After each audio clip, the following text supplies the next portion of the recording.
streaming, and then I look at it and there's like no sound. There you go. Now people can hear the stream. Okay, this is going to be thrilling viewing. You know what I could do? Is I could use a simulated voice, right? And I could stick that at the beginning. 100%. The iOS camera. Is it working? Do I switch this? No. I think I might have broken it. That's a real bummer. Maybe if I might have to use my webcam plus. Actually, if I go to group webcam 1, which normally uses a side-mounted camera next to here, because like when people are watching your live code, they want to feel like some kind of connection. So I put the camera there and I kind of gaze into it every now and then. It looks like intense serial killer kind of vibe going on. Webcam. So I double-click on my webcam, switch it to this one here. That one doesn't work either.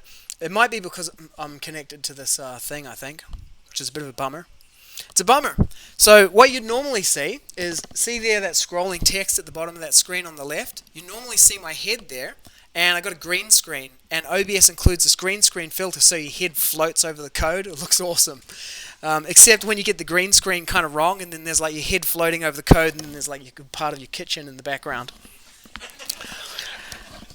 So the other thing that I did was I found oh man, it's such a bummer that you can't see it. Anyway, I'll show you the Stream Deck. This is the Elgato Stream Deck. It's got 16 keys on it. They're LCD rubberized keys, and it's like fully programmable in Node. So I wanted to have things like, if I'm streaming, I want the streaming button to be like blinking, and if my microphone is muted, I want the microphone mute button to be blinking, but it didn't support that. There's a new version of the software that just came out that I think might be able to do that, but I just wrote my own. And it was interesting doing this because while I was developing the software, I was like, how do I kind of conceptualize this? In the end, I took inspiration from React and Elm and just used it as like a MVC kind of like, or a model view action. So this is like the view, and then I have a model, and then the button presses are actions. So I use that MVA kind of loop to do it. And it's got layers, so you can layer switch. And this button here, which you can't really see, is a Briz.js logo. And when I press this button, behold the magic.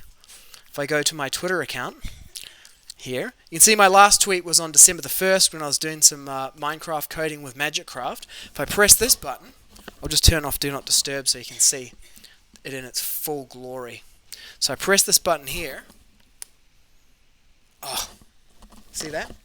At the top. And then if I refresh my Twitter page, there it is. Tweets out to all my followers that I'm streaming live on Twitch. So if you're here right now, you could go on Twitter, and I'd really appreciate a follow, because I need to hit those 50 followers, otherwise, my job is at risk. So OBS Stream Deck. So then controlling OBS, right? So OBS itself, you can get a plugin for it that's a WebSocket server. And you can control the application over a WebSocket. Once I got that, I was like, okay, man, I'm going to go to town on this thing. So I have like a stream control button that starts and stops the stream, blinks when it's happening, so you can get the state from the application. You can also send commands. I can... I'm going to have to restart the stream to get that to work, actually. Because I've started OBS. It's an error in my coding, actually. Who would have thought? So if I start OBS using the Stream Deck, then I kind of grep through the process listing to find it. But because I started it without starting it from the OBS deck, it's got a different process ID.